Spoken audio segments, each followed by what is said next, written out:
Hello everyone, welcome to this video. This is part of a 10 minute a day series और यहाँ पर हम JIIB में I and IFS का important topic that is depression phase और business cycle इस पर डिस्कशन करेंगे। Is this topic important from the exam point of view? क्या क्या क्वेश्चन पूछा गया है और कौन से सब टॉपिक से क्वेश्चन आते हैं, कैसे इसको प्रिपेयर करना है, ये सारे चीज़ें हम इस सेशन में देखेंगे with respect to this topic.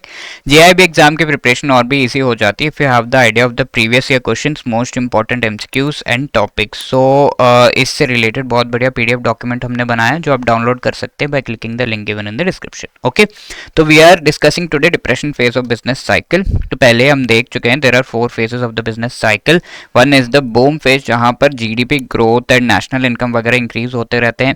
Then there is a peak and drop होने लगता है in the GDP growth and national income because of certain reasons, and one of the main reason for this would be कि salaried employees जो हैं वो generally अपना consumption increase नहीं करते। They face a difficult phase because inflation, बहुत ज़्यादा price rise होने लगता है। सैलरीड एम्प्लॉयज फ्रस्ट्रेट होकर दे ड्रॉप देयर कंजम्पशन, तो कंजम्पशन ड्रॉप होने लगता है, डिमांड कम होने लगती है, तो the recession phase arises. Recession is a crisis phase जहाँ पर चीज़ों को संभाला जा सकता है। You can actually take care कि हाँ we can get back on track, but as it keeps going down, the salaried employees are चतुर चालाक। I already told you कि वो अब अपना कंजम्पशन फर्दर पोस्टपोन करते हैं। लेट्स से 1000 रुपीज का कोई आइटम मिल रहा था, अब ये 500 का मिलने लगा in the recession phase. They wait till the price drops to 100, postpone their consumption further so that the price drop का वो फायदा उठा सके। And the inflation keeps dropping, ठीक है, the prices keep dropping anyway.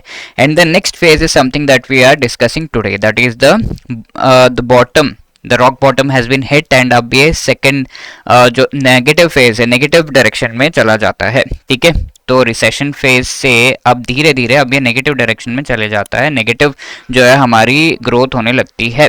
यानी कि पहले जो हमारा GDP था उससे थोड़ा कम GDP अर्न करते हैं in the upcoming years because of a drop in the demand, further drop in the demand, a whole lot of drop in the demand. And supply भी ड्रॉप होने लगता है धीरे धीरे because the producers get to know कि अब demand तो है ही नहीं, we have to drop the supply, तो प्रोडक्शन भी वो धीरे धीरे कम करने लगते हैं। As the production drops the supply reduces. 50 items खाली है, 200 का डिमांड पहले था, अब ये रिड्यूस होकर 20 आइटम्स का डिमांड होने लगा, तो demand is much lesser than the supply. अब आगे इन्फ्लेशन जो है वो भी ड्रॉप होने लगता है, प्रॉफिट्स भी नॉर्मल लेवल पे आने लगते हैं।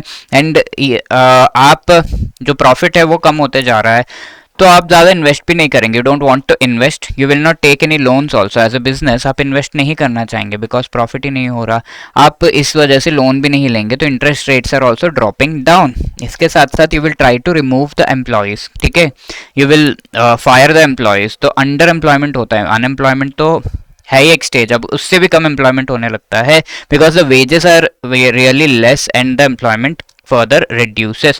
Cost of factors of production भी reduce होने लगता है। The factors of production, what are the factors of production? Different raw materials, things required for the production. The first one would be land, labor, capital and entrepreneurship, and different raw materials and things required. उसका भी cost, naturally सभी चीज़ों का cost कम हो रहा है, inflation कम हो रहा है, डिफ्लेशन हो रहा है, तो everything, the cost of everything is reducing, factors of production का भी कॉस्ट कम होने लगता है। बट नाउ सैलरीड एम्प्लॉयज जाग चुके हैं, सैलरीड एम्प्लॉयज आर अवेक। 1000 से प्राइसेस 500 पे आ गए, अब 500 से 100 आ गए। सैलरीड एम्प्लॉयज नो के इससे तो कम होने वाला नहीं है, let us start buying. Okay, so they start consuming in such a manner कि वो डिमांड को एकदम इंक्रीज करते जाते हैं। दे नो कि 100 से ये प्राइस फिर इंक्रीज होने वाला है 150, तो they keep consuming really quick. तो डिप्रेशन फेज से धीरे धीरे हम रिकवरी फेज में आने लगते हैं, which we will discuss in the next class. तो the person, the entities because of whom mainly we move into the next cycle is the salaried employ. They start consuming, seeds of recovery यहाँ पर सो किए जाते हैं, trough phase पे आ जाते हैं, एकदम नेगेटिव में चले जाते हैं, we move into the negative demand and trough phase comes, which is the lowest demand. Like in COVID time, you have seen the GDP growth rate has gone to -23% also. The lowest phase is called the trough, ठीक है, the highest is called the peak. इसी तरीके seeds of recovery जो है वो start होने लगता है, liquidity की high desire हो जाती है, consumption increase होने लगता है because salaried employees are now interested and they are consuming things, so slowly वो increase होने लगता है, and because of these salaried employees only we move into the next phase of next phase of the recovery. ठीक है, तो इस तरीके से there is a fast drop in the demand and a slow drop in the supply, but the demand starts rising now and we move into the next phase that is the recovery phase.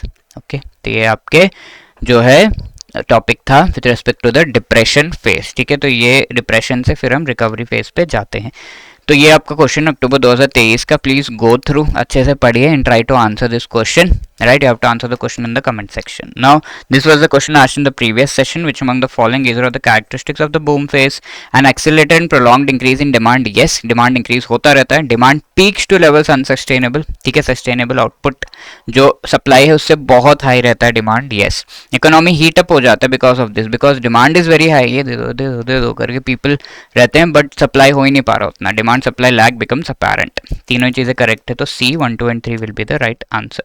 And if you are preparing for the JIB exam and want to clear all the 4 papers in one attempt, then आज से related अगर आपको guidance चाहिए खुद से कर सकते तो बहुत अच्छी बात है, और but if you need guidance then we have our master course जिसके थ्रू आप चारों कंपोनेंट्स की short recorded lectures, concept classes के थ्रू पूरा कंप्लीट सिलेबस कवर कर सकते हैं। You can also go for the preparing. अब लेक्चर्स आपने देख लिए, उसके बाद शॉर्ट नोट्स के थ्रू आप एग्जाम से पहले रिवाइज कर सकते हैं, MCQs each and every chapter के अटेम्प्ट कर सकते हैं, and full length mock test help you in understanding कि 100 में से मेरे कितने मार्क्स आएंगे इन अ पर्टिकुलर कॉम्पोनेंट। ठीक है, 100 मार्क्स, 100 जो क्वेश्चन एंड 2 आवर्स का ड्यूरेशन का फुल लेंथ मॉक टेस्ट आपको अच्छे से इस चीज़ में हेल्प करता है। Also we have the live classes for revision, all of these along with that 75% का डिस्काउंट आपको मिल रहा है using the code JIB75। Okay, अब इसके अलावा live crash course is also available, you can avail this. इसके साथ साथ if you have any other queries, ये दोनों जो कोर्सेज इनके लिंक्स आपको डिस्क्रिप्शन में मिल जाएंगे। If you have any other queries call us on this number और drop a mail at hello@edutab.co.in। Wishing you all the best for your preparation. Thank you so much.